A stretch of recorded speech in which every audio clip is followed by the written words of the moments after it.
Welcome back to Local Edition. I'm Brad Pomerance. Thank you so much for joining us. Our guest is Joe Lyons. He was recently elected to the Claremont City Council. Sir, we congratulate you and thank you for joining us.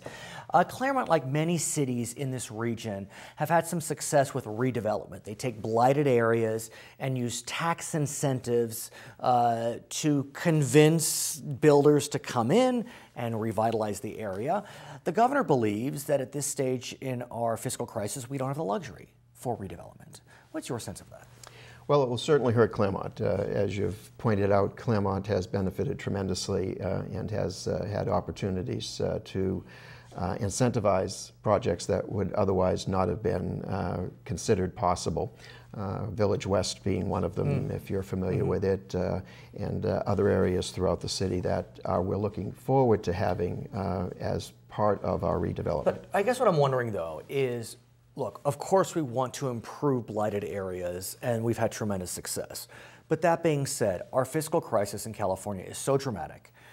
We are not going to see a ballot initiative that will extend tax increases from a couple years back because of some gridlock. 12% of our property taxes go to redevelopment. Yes, we want to see these improvements, but can we do them right now? Well, you bring up a good point. It's 12% of our property taxes go to provide that service, which to a city like Claremont, as I said, has been instrumental in increasing the revenue stream that comes into our city as a result of those redevelopment efforts. Of course, am opposed to movement in that direction, as is our city council and city manager. And that I think that in all fairness to those cities that have judiciously used their funds in ways that have improved their revenue streams, it will doubly hurt us. Well, let's talk about that, because you did use your words specifically, and I thank you for that. You know, the judicious use of redevelopment dollars. We know some cities, not so much. Golf courses, bathrooms. If we're not going to see the elimination of redevelopment agencies, can we use this time to try to clean up the bad doers, the evil doers, whatever the term may be? Bad players. Yes. Thank you for that.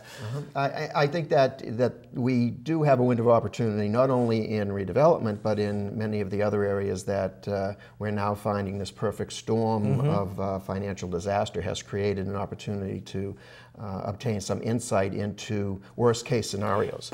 This being one of them, that it's an opportunity to, yes, look at those agencies that have performed well, have been good players, have used the money effectively, and perhaps find some way to at least oversee that process better. But what's been baffling to me as just an observer is that all we are hearing from Sacramento is all or nothing. Eliminate the agencies, you know, up or down votes.